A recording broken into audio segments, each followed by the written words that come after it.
আজিৰ দিনটোত আমাৰ ৰাজ্যখনত প্ৰধানমন্ত্ৰী ডাঙৰীয়াই বহুবোৰ নতুন আঁচনিৰ শুভ উদ্বোধন কৰিব। ইয়াৰ ভিতৰত অসম মালা আঁচনিৰ জৰিয়তে ৩,২৫৮ কোটি টকা ব্যয়েৰে প্ৰায় ৭০টা পথৰ উন্নয়নৰ কাম আজিৰে পৰা আৰম্ভ হ'ব। মই অত্যন্ত আনন্দিত যে এই অসম মালাৰ পথসমূহৰ ভিতৰত কেইবাটাও পথ আমাৰ BTC অঞ্চলত অন্তৰ্ভুক্ত হৈ আছে। BTC প্ৰধান হাগ্ৰামা মহিলাৰী ডাঙৰীয়াৰ অনুৰোধত অসম মালাৰ কেইবাটাও ৰাস্তা আমি বড়োলেণ্ডত কৰিবলৈ সিদ্ধান্ত গ্ৰহণ কৰিছোঁ আৰু আজি তাৰে আমি শুভাৰম্ভ কৰিম। ইয়াৰ উপৰিও আমাৰ বড়োলেণ্ডত আজিৰ দিনটোতে ১১০০ কোটি টকা ব্যয় কৰি ৪খন উৰণ সেতু আৰু 2খন নতুন দলঙৰ নিৰ্মাণৰ কামো হাতত লোৱা হ'ব। এই উৰণ সেতু 4খনৰ এখন DK ৰোডৰ গোসাইগাঁও চাৰিআলিত নিৰ্মাণ কৰাৰ লগতে আন 3খন জুৱাওলাও দৈমালু পথৰ বালিজান তিনিআলি, দেৱৰগাঁও জংচন আৰু তিতাগুৰিত নিৰ্মাণ কৰা হ'ব। আজি BTCবাসীৰ বাবে আৰু এক আনন্দৰ দিন। প্ৰধানমন্ত্ৰী নৰেন্দ্ৰ মোদী ডাঙৰীয়াৰ নেতৃত্বত BTCৰ শান্তি চুক্তি স্বাক্ষৰিত হৈছিলে আৰু সেই চুক্তিত প্ৰধানমন্ত্ৰী ডাঙৰীয়াই বড়োলেণ্ডৰ আৰ্থ সামাজিক বিকাশৰ বাবে কেইবাটাও নতুন কাম হাতত লোৱাৰ প্ৰতিশ্ৰুতি দিছিলে। আজি BTC প্ৰশাসনে দিয়া ভূমিৰ ওপৰত বাঁশবাৰীত ৰেলৱে মন্ত্ৰালয়ে ৱাগন পিৰিয়ডিক অভাৰহলিং ৱৰ্কশ্বপ প্ৰায় ২৫৬ কোটি টকা ব্যয়েৰে নিৰ্মাণ কৰিব। ইয়াৰ উপৰিও প্ৰধানমন্ত্ৰী ডাঙৰীয়াৰ নেতৃত্বত আজি কোকৰাঝাৰ ৰেল ষ্টেচনক সংযোজিত কৰি কামাখ্যা আৰু চৰলাপল্লীৰ মাজত অমৃত ভাৰত এক্সপ্ৰেছৰ শুভাৰম্ভণি হ'ব। গুৱাহাটী নিউ জলপাইগুৰি এক্সপ্ৰেছ আৰম্ভ হ'ব আৰু নাৰেংগী আগৰতলা এক্সপ্ৰেছৰ কামো আজিৰ পৰা নাৰেংগী আৰু আগৰতলা এক্সপ্ৰেছো চলিবলৈ আৰম্ভ কৰিব।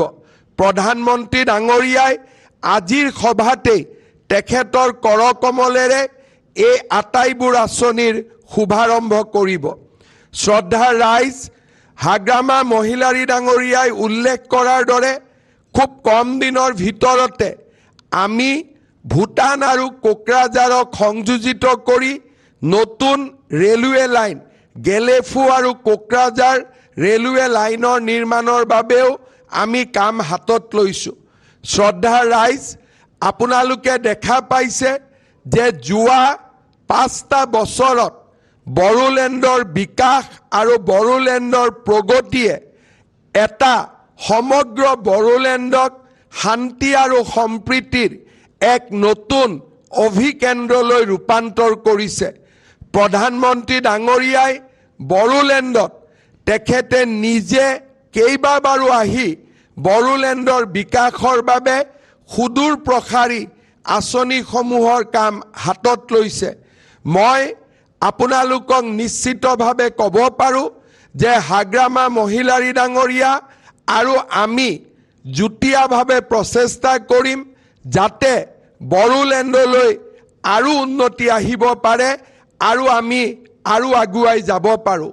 শেষত এটা কথা মই নিশ্চয় ক'ব লাগিব, আপোনালোকে জানে যে কেইদিনমান আগতে প্ৰধানমন্ত্ৰী ডাঙৰীয়া গুৱাহাটীলৈ আহিছিল আৰু বড়ো সমাজৰ সংস্কৃতিক প্ৰতিনিধিত্ব কৰা বাগৰুম্বা নৃত্য তেখেতে নিজে গুৱাহাটীত বহি চাইছিলে আৰু পৰৱৰ্তী সময়ত এই বাগৰুম্বা নৃত্যক সমগ্ৰ বিশ্বতে বহুলভাৱে প্ৰচাৰ কৰিবলৈ তেখেতে তেখেতৰ সামাজিক মাধ্যমৰ জৰিয়তে কেইবাটাও বাগৰুম্বাৰ দৃশ্য বিশ্ববাসীৰ সন্মুখত লৈ যাবলৈ প্ৰচেষ্টা কৰিছিলে। আপোনালোকে জানি অত্যন্ত আনন্দিত হ'ব যে প্ৰধানমন্ত্ৰী ডাঙৰীয়াৰ ছ'চিয়েল মিডিয়াৰ জৰিয়তে বাগৰুম্বা নৃত্য 1.5 কোটি মানুহতকৈও বেছি সমগ্ৰ বিশ্বতে মানুহে এই বাগৰুম্বা নৃত্যক দৰ্শন কৰিছিলে বা চাবলৈ সক্ষম হৈছিলে।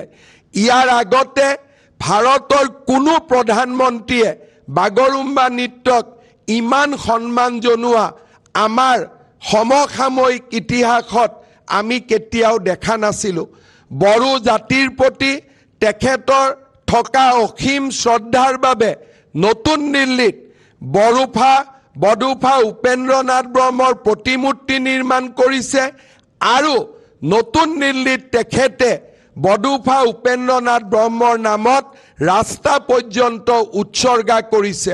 মই প্ৰধানমন্ত্ৰী ডাঙৰীয়াক বড়োলেণ্ডবাসী আৰু অসমবাসী ৰাইজৰ হৈ আকৌ এবাৰ ধন্যবাদ জনাইছোঁ আৰু মই আপোনালোকক প্ৰতিশ্ৰুতি দিছোঁ যে আমাৰ BTC প্ৰধান হাগ্ৰামা মহিলাৰী ডাঙৰীয়া আৰু মই দুইজনে একেলগে কাম কৰি বড়োলেণ্ডৰ সৰ্বাংগীন বিকাশৰ বাবে প্ৰধানমন্ত্ৰী ডাঙৰীয়াৰ নেতৃত্বত আমি কাম কৰি যাম।